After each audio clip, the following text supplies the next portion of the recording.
नमस्कार दोस्तों, स्वागत है आपका मेरे चैनल पे। दोस्तों, जैसा कि आप जानते हैं कि डिफेंस सेक्टर के अंदर आत्मनिर्भर होने के लिए इंडिया ने बहुत से कैंपेन चला रखे हैं, स्टार्टअप शुरू किए हैं। और अभी किसी दूसरे देश के साथ में अगर हम कोई चीज़ भी परचेज करते हैं तो टेक्नोलॉजी ट्रांसफ़र की शर्त रखी जाती है। और अगर हम बड़े देशों की बात करें तो रशिया के साथ हमारा कोलैबोरेशन हो रहा है और ये काफ़ी पुराना भी है। अमेरिका से भी हमने बहुत से वेपन सिस्टम खरीदे हैं। फ्रांस भी हमें अपना पैंथर हेलीकॉप्टर और साथ में राफेल फाइटर जेट भी टेक्नोलॉजी ट्रांसफ़र के साथ ऑफर कर रहा है। तो अभी दोस्तों इसके अंदर यूके का नाम आ रहा है, जो हमारी इंडियन नेवी के साथ में बहुत सी अपॉर्चुनिटी के साथ आगे बढ़ना चाहता है।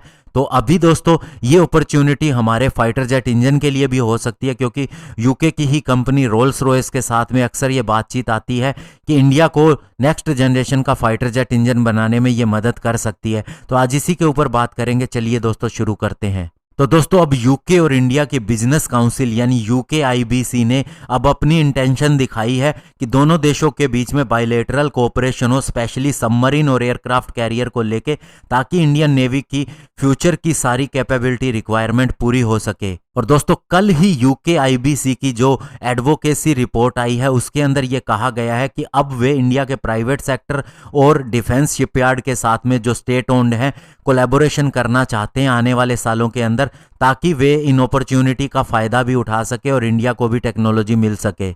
और वे स्पेशली इसलिए एंगेजमेंट करना चाहते हैं ताकि नए डिज़ाइन और कंस्ट्रक्शन किया जा सके future warship, submarine, electric propulsion और साथ ही कैरियर डेवलपमेंट के लिए जो भी ज़रूरत है, और अन्य वेपन सिस्टम और सेंसर्स के लिए।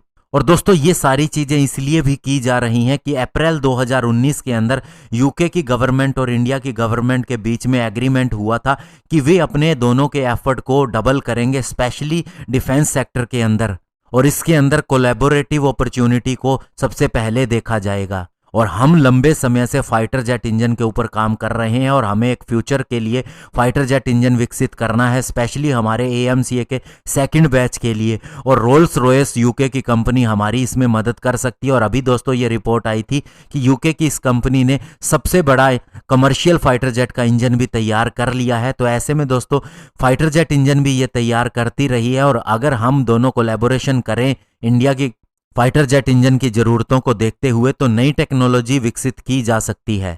और दोस्तों यूके की एक बहुत बड़ी डिफेंस कंपनी है बीएई सिस्टम ने भी एक इंटरव्यू के दौरान में ये कहा था कि जो इंडिया की एयरक्राफ्ट कैरियर की रिक्वायरमेंट है उसे यूके की रॉयल नेवी के क्वीन एलिजाबेथ क्लास के प्लेटफॉर्म के ऊपर भी पूरा किया जा सकता है। और दोस्तों यूके की कंपनीज काफ़ी लंबे समय से कोशिश कर रही हैं इंडिया के साथ में कोलैबोरेशन करने के लिए। आपको ध्यान होगा कि रोल्स रॉयस का EJ200 इंजन भी एक बार हमें ऑफर हुआ था, और इसके लिए ऑफर ये भी था कि इसे इंडिया के अंदर ही बनाया जाएगा तेजस फाइटर जेट के अंदर इंटीग्रेट करने के लिए। लेकिन इंडिया ने जनरल इलेक्ट्रिक के F404 इंजन को चुन लिया था।